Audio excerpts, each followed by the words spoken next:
What is up, everyone? It's me again, GamerLush. How you guys doing? Good? Good. And it's another episode of Final Fantasy Impressions. Today I'm going to be talking about races, class differences, and how they might affect you, lore-wise, and mid-maxing. If you guys are going to be doing that, shit, that's just affects how you play. But guys, join me for a drink, because always, we start every episode with a shot. Oh god, I'm still drinking the cheap shit. Oh. Okay, anyway. Oh, hit my mic.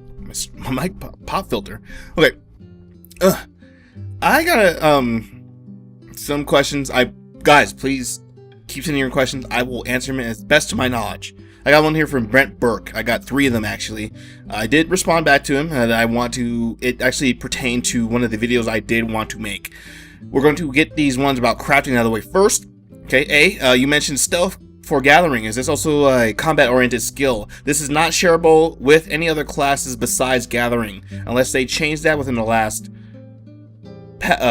beta weekend or within the 4th phase or anything like that. I could see why they would hold that back, because that is a prime skill that they would save that for a thief or ninja. You know, it's kind of like I was saying before. I was kind of surprised that thief was not included in the first lineup of classes that was released here for Final Fantasy, because it was a very iconic class, because you had Venom Bite, Shark Bite. Was it the one where that if you stood behind a character that was in front of a mob, it would trick the mob into thinking that character hit them. So usually the thief would stand behind the tank, hit the mob behind the tank. I think it was a distracting slap. Guys, if you guys play Final Fantasy VII, Thief was probably the least class that I've played, so I wasn't sure about Office class. But it was an awesome thing that basically helped the Thief gain aggro for the tank. Team mechanics. Why can't they keep this in the game? Why? Why? What the butts? Anyway. And so, I can see them implementing a Thief class in the later on, maybe an expansion. Like, they had these kind of unorthodox classes to say before, like Gladiator, Thaumaturge, Conjurer, Archer. Well, they're not unorthodox, but you can call, like, the Thief class Scoundrel or something. I don't know. Wanderer or something. I don't know. Seeing how each class is basically going to have 2 classes that break off of it. This was in the interview from the E3 interview with the director and producer of the game. Seeing how Excuse me, guys. Arcanus was going to be the first class that had 2 classes that broke off. This was being Summoner and Scholar.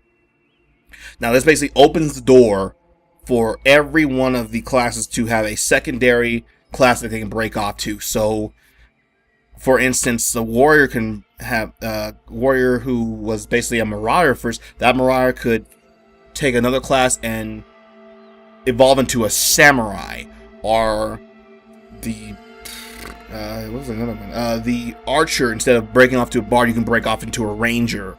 I think that would be awesome. This has basically a lot of potential to open up for a lot of different classes, and I'm really looking forward to what they put into the game. Maybe the launch. Maybe they're just keeping it on tight wraps and they're just keeping it for a surprise, which would be awesome. But they could be holding it back for an expansion, because heck, just releasing Arcanus, Summoner, and Scholar just for the new release is good enough, actually, I think. But seeing how they have so many disciplines of the war and less discipline of Magi. But anyway, Red Mage. Anyway. Okay, so and then going on to the next one, our crafting. Are you limited? Basically, question C was saying, were you limited to just 2 crafting classes like in World of Warcraft? No. That one character can learn every crafting skill, every gathering skill, all just on that one person. You are not limited. That one character can do everything. It can be a gladiator, it can be a conjurer, it can be a warrior, white mage, black mage. Hope fingers crossed. It can be a samurai, red mage. It can be a miner, fisher, a botanist, weaver, alchemist, goldsmith. It can be whatever it wants, and it can match everyone to its max level. That one single person. Okay. Bringing it down. Now here is one that I'm going to be going on now. Are the racial bonuses like there were in 11? Like in 11, where Taru had a huge mana bonus. They did not have racial bonuses, like I say, but there were stat differences that were huge. Guys, I know if you guys all play the Final Fantasy 11, playing certain races, I'm going to be cycling through the races here in a minute.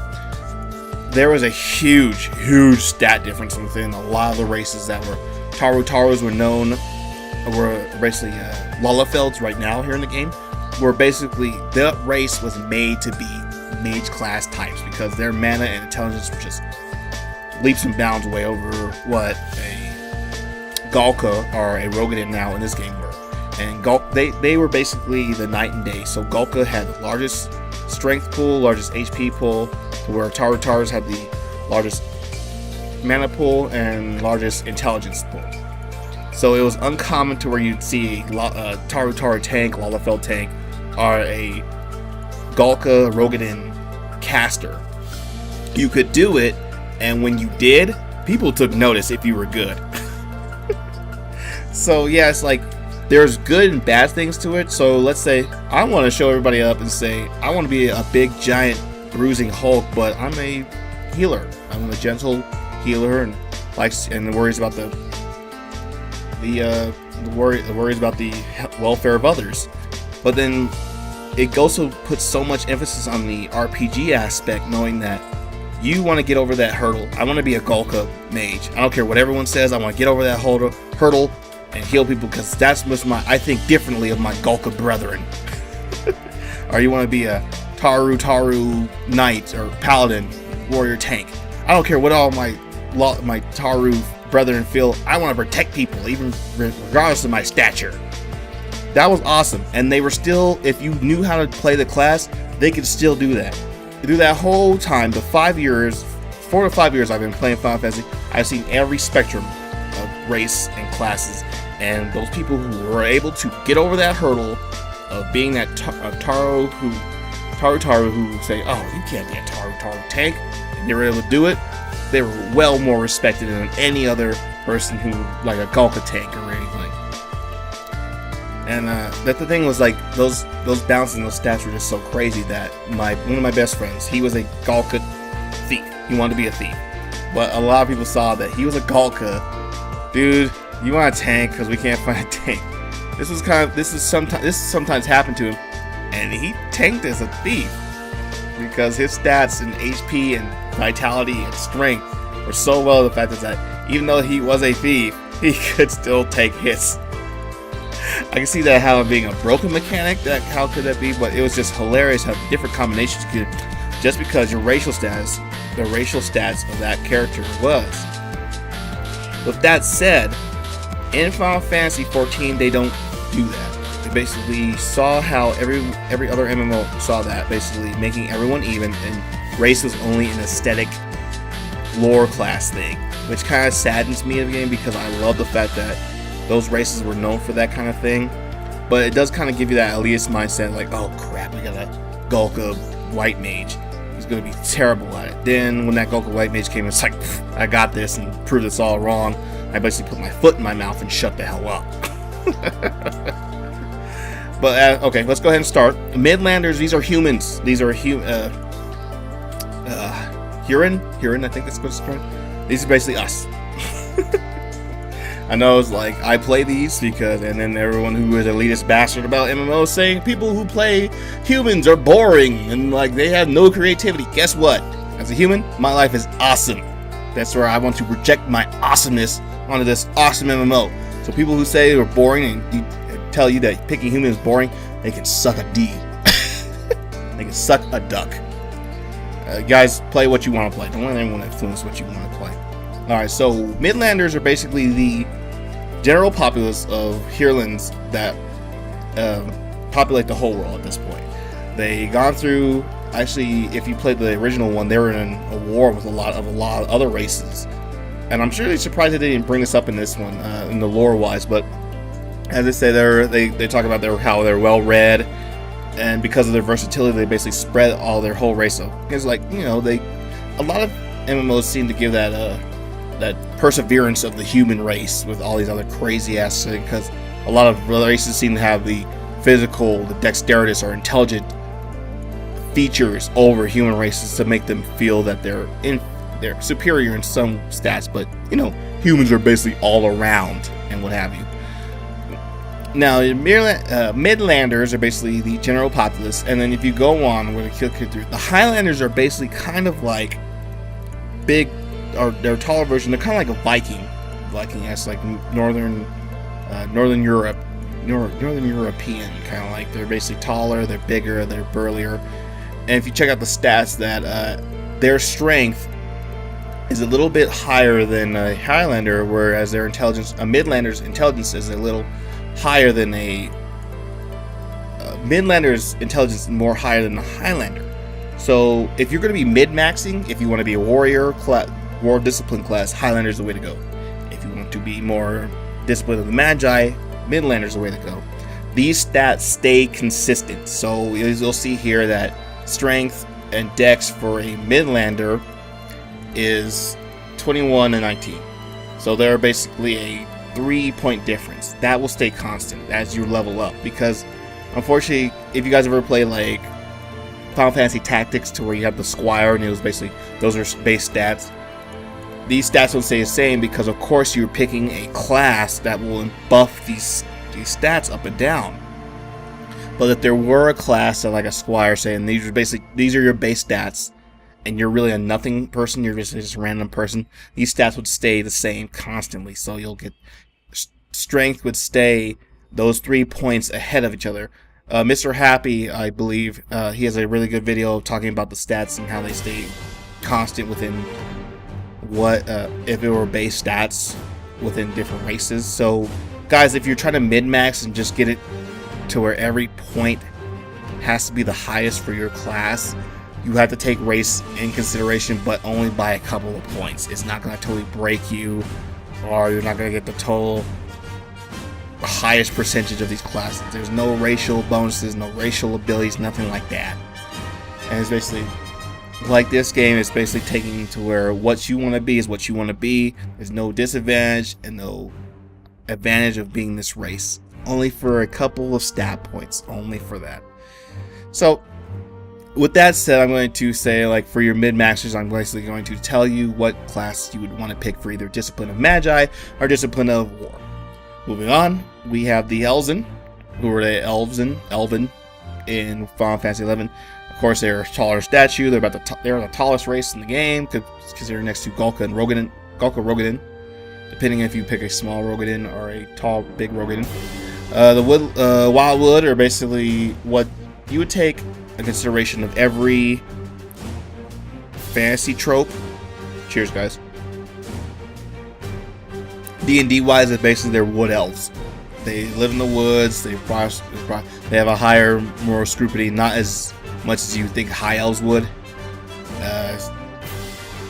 You know, they love the forest and all that. They're very naturey. If you like a high elf like archer, that'd probably be what you'd want. They have very high dexterity. You know, intelligence is pretty high. If you can see here. You know, moving on. And moving on, you have the Dust Wraith. Sorry, they basically your equivalent of Drow or Dark Elves, and they predominantly live in caves. They're very animosity towards other races. They're known as scoundrels, thieves, and what have you. Were looked down on by the Windwoods. You can make their skin as dark as hell, pale as shit, because they weren't out in the light so much. They do have a higher intelligence and they have a higher strength. So this one's kind of an out of the ordinary kind of thing. And as a role-playing one, they even designated a difference between males and females in this. So where they even said that Dust Wraith females are regarded as being the most passionate of most races. So like, if you're a big flirt, I guess, make a Dust Wraith female Elzen, which I probably might make, because besides those really long necks, those Elzens look pretty good. Look like crazy looking supermodels, in my opinion. But anyway, moving on. Okay, so now we're going to the Lalafelts, used to be Tarus. These are adorable little things. I could not take these things seriously as a warrior. There's a cutscene where the captain of the guard of Ul'dah is this Taru with this lax-looking mustache thing. I could not stop laughing because he's basically trying to be all badass, and he's this adorable little Taru or Lalafell trying to act all badass. And all I just basically want to say, "Oh, look how adorable you are, little Lalafell." I'm sorry, I couldn't take the thing seriously, but as their intelligence basically regards between the both of them are the same. I was really shocked about this, and their strength is still less than a lot of other races, and I thought that was really kind of funny. So if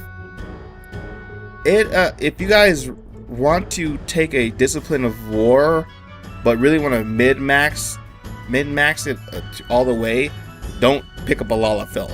Even though it's like only like 3 to 2 points difference. But if you guys are like totally sticklers about, I need the maximum amount of points for my warrior class, don't pick a Lalafell.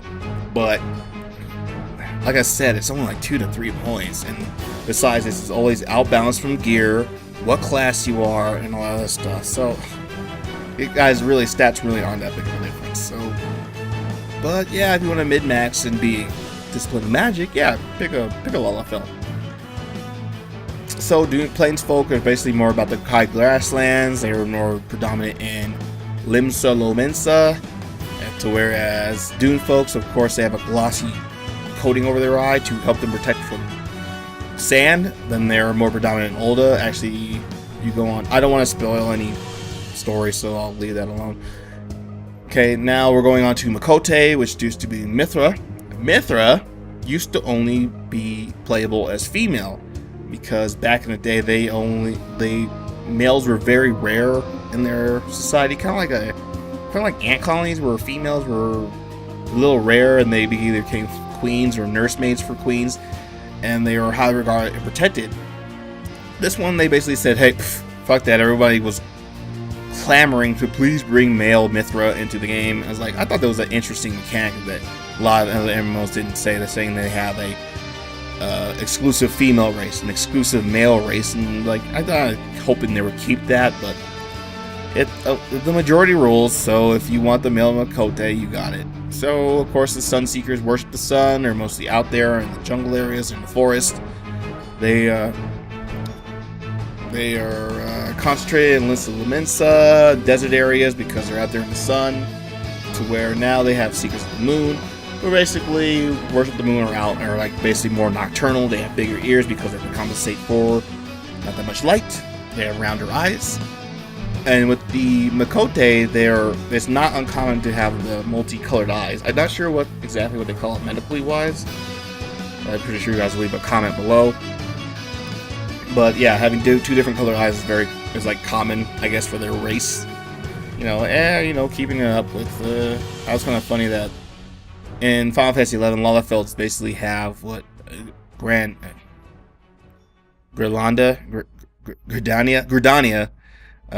which was basically Windurst in Final Fantasy XI. Tarus basically shipped a lot of Mithra over to protect them because of their smaller stature, but now they kind of just, and Galkas were basically kind of like slave labor in Bastuk for Hume in Final Fantasy XI, but now they're basically kind of spread out. Every one of these races are all spread out through the land. And I really thought it was kind of cool. Equality for all, I guess. It does make a unique kind of story or background fluff for people who are trying to roleplay in these games. Guys, I do a small amount of role playing when I do play my MMOs. Nerd alert, nerd alert, nerd alert, which requires a shot for you people. Cheers. Oh, damn, my neck. Alright. Moving on. We got the Rogadin.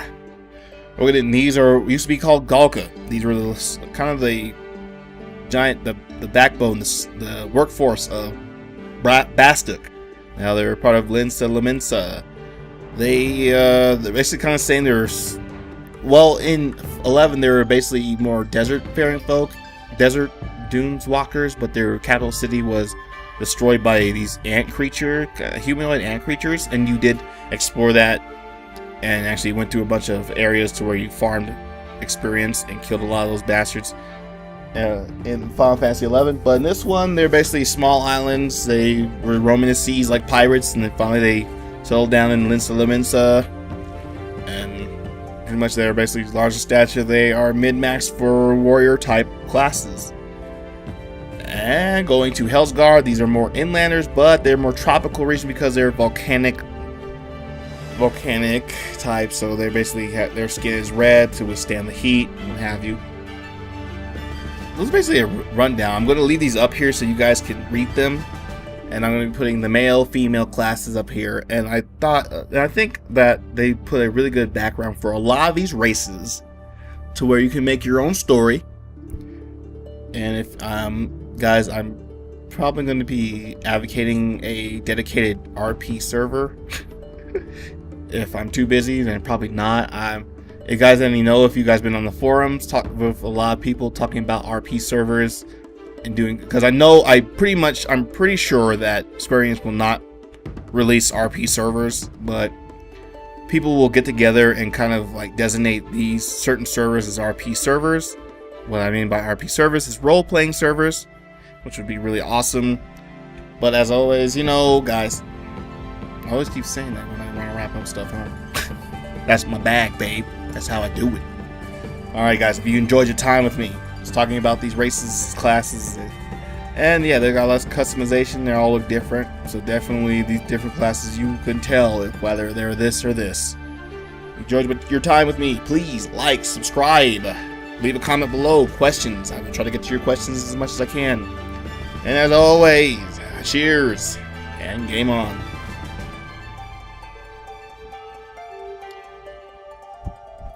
They'll give you a crafting log skill. This one can go in down, and you can see here on the bottom right hand corner, you'll see your abilities button. You can click on it, and it's a red button here, as you see here in the top bar to my right. That's the number 2 bar. And you click that, it'll basically give you the menu of stuff that you can learn. Good thing about this, just like with the Disciples of the War and Magi, you don't have to learn anything. You don't have to go to some craft master and buy the recipe from him. You don't have to find certain recipes. They give you all the recipes on there. These are what you can learn from 1 to 5. You're a beginner recipe maker, beginning crafter, and as you break around the 5th level,